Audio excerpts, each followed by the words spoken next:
से Shilpa Agarwal. Welcome to all let's learn with Agarwal. सोपली आप मस्त होंगे, अपनी पढ़ाई में व्यस्त होंगे। तो आज जो हम डिस्कस करेंगे वही है शकों का भारत प्रशासन। तो हमने देखा था कि शकों ने भारत के 4 क्षेत्र प्रशासन किया था, जिसको हमने उत्तरी क्षेत्र और पश्चिम क्षेत्र में संगठित किया था। उत्तरी क्षेत्र में हमने तक्षशिला और मथुरा देखा था, और जो पश्चिमी क्षेत्र था हमारा, तो उसमें हमने जो नासिक देखा था। तो नासिक का एक राजा था नहपान, जिसके सिक्के सर्वाधिक सिक्के मिलते हैं और प्रमाणिक जानकारी उसी की मिलती है, क्योंकि सिक्के ज्यादा उसी के मिले हैं, जिसने क्षत्रप और महाक्षत्रप जैसी उपाधि धारण की हुई थी। तो उसी राजा को हम कंटिन्यू करते हैं, जो कहां का राजा, नासिक का। नासिक का राजा कौन था, नहपान, जो कि भूमक का पुत्र था। तो भाई जो नासिक वाला राजा है नहपान, तो मैंने बताया था नहपाक या फिर नहपान, तो उसका नाम नहपान ही है, नहपाक नहीं है, नहपान है। तो उसी को हम कंटिन्यू करते हैं, और जो आज लास्ट शाखा है हमारी उज्जैनी, उसी को भी हम कंटिन्यू कर लेंगे। आइए तो देखो, नासिक वाला जो राजा है नहपान, उसका थोड़ा सा और देखते हैं हम। तो देखो, नासिक से प्राप्त नहपान के गुहालेख के अनुसार नहपान की सीमाएं है वो काठियावाड़, महाराष्ट्र, कोंकण और अजमेर, पुष्कर तक विस्तृत थी। नासिक से एक नहपान का अभिलेख प्राप्त हुआ है, जिससे ये हमें जानकारी मिलती है कि नहपान की सीमाएं है वो काठियावाड़, महाराष्ट्र, काठियावाड़ जो कि नहपान के अंतर्गत आता था, महाराष्ट्र, कोंकण, अजमेर और पुष्कर यानी कि राजस्थान तक विस्तृत थी। तो ये है वो नहपान। अगर वो नहपान ने महाराष्ट्र के एक बड़े भूभाग को, नहपान यहाँ राजा है जो कि नासिक पर अपना है वो शासन कर रहा था। नासिक का ये क्षेत्रफल है। अब देखो, नए से नहपान और नए से नासिक, ऐसे याद रखो, कैसे भी रिलेट कर लो। अब देखो,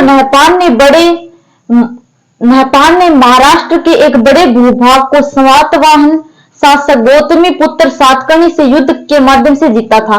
तो भाई जो नहपान ने है वो महाराष्ट्र का एक बड़ा भूभाग था। तो जो नासिक का राजा था नहपान, तो उसने है वो गौतमी पुत्र सातकर्णी से है वो महाराष्ट्र का एक बड़ा भूभाग है वो युद्ध के माध्यम से जीता था।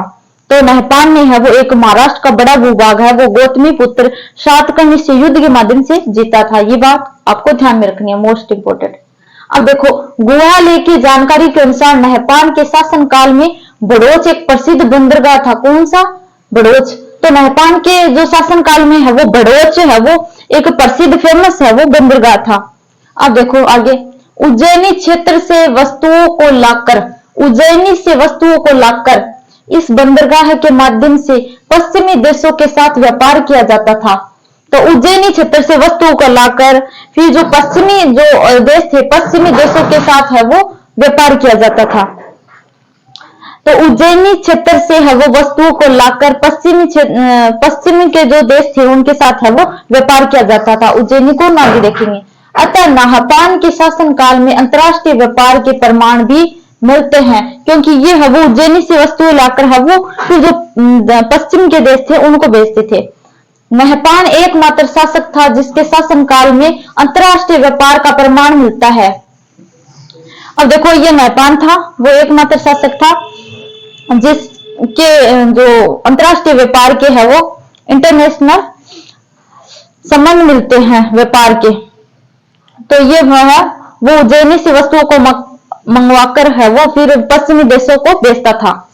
तो ये बात ध्यान में रखनी है कि एक तो ये कि इसने है वो महाराष्ट्र का जो बड़ा भूभाग था उसको है वो गौतमी पुत्र सातकर्णी से युद्ध के जरिए जीता था।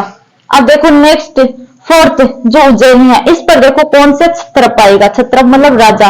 तो उज्जैनी को में चलते हैं। फिर उज्जैनी यानी कि जो वर्तमान का उज्जैन है हमारा, जो मध्य प्रदेश में है।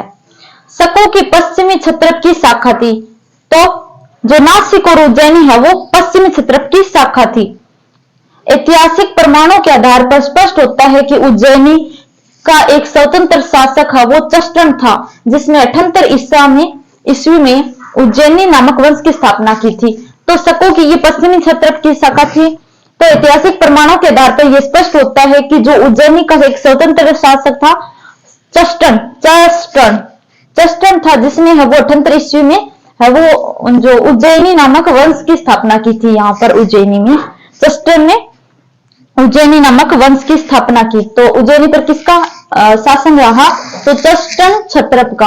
अब देखो, हालांकि कुछ इतिहासकार इसका श्रेय है वो चस्टन के पिता चस्मितक को देते हैं, किंतु चस्टन अधिक प्रमाणित मत है।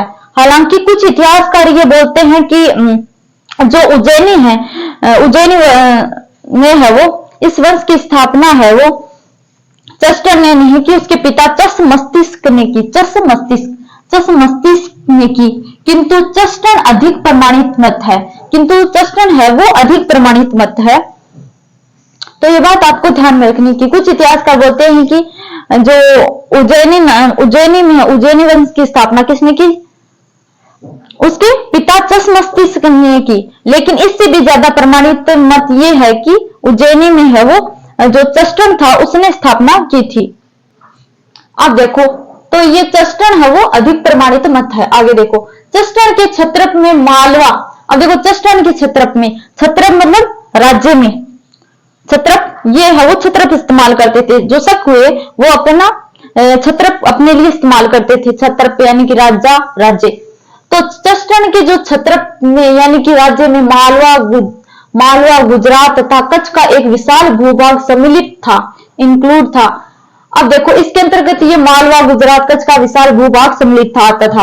अब देखो, चस्टन के बाद उसका पुत्र, इसके बाद चस्टन के बाद उसका पुत्र जयदामन उत्तराधिकारी बनता है। तो चस्टन के बाद उसका जो बेटा है वो जयदामन है, जो कि अगला उत्तराधिकारी बनता है, किंतु इसके बारे में कोई प्रमाण प्राप्त नहीं होता।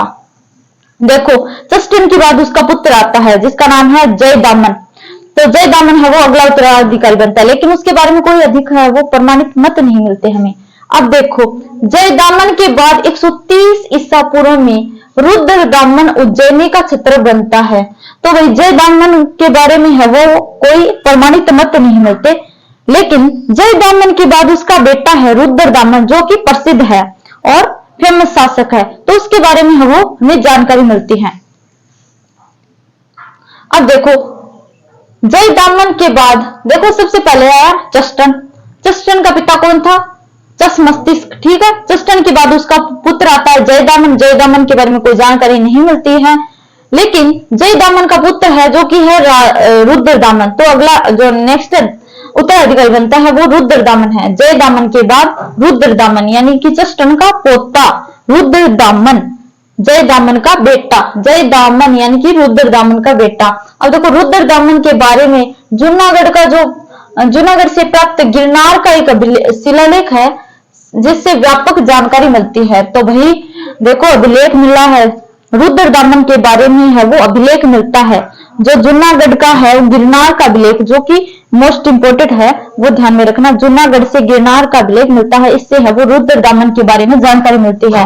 इस शिलालेख के अनुसार रुद्रदामन ने मालवा, विंध्य घाटी, काठियावाड़, सौराष्ट्र, मारवाड़ यानी कि राजस्थान, कच्छ यानी गुजरात, सिंधु, कोंकण इत्यादि क्षेत्रों तक शासन किया था। तो इस अभिलेख से ही हमें ये जानकारी मिलती है, जूनागढ़ का जो गिरनार अभिलेख है, इससे जानकारी मिलती है कि रुद्रदामन ने है वो कहां कहां पर शासन किया था।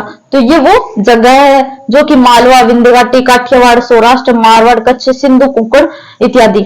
अब देखो, इस शिलालेख से ज्ञात होता है कि रुद्रदामन ने चंद्रगुप्त द्वारा प्रारंभ और अशोक द्वारा पूरी कराई गई सुदर्शन झील का अपनी निजी आय से पुनः निर्माण करवाया था। तो ये बात भी आपको ध्यान में रखना है, ये मोस्ट इंपोर्टेंट है। जो जूनागढ़ का गिरनार अभिलेख है उससे हमें ये जानकारी मिलती है कि उसने है वो मालवा, कोंकण, मारवाड़, जो काठियावाड़ के क्षेत्र तक अपना शासन किया था। और एक ये मुख्य जानकारी ये मिलती है कि चंद्रगुप्त द्वारा प्रारंभ की गई और अशोक द्वारा पूरी करवाई गई जो सुदर्शन झील थी, उसका है वो रुद्रदामन ने फिर अपनी जो निजी आय से है वो पुनः निर्माण करवाया था। तो ये बहुत जो शक वंश में है वो फेमस शासक है रुद्रदामन, जो कि जयदामन का बेटा था, उच्चस्टन का पोता था। तो ये है वो, इसके बारे में बातें है वो ध्यान में रखनी है।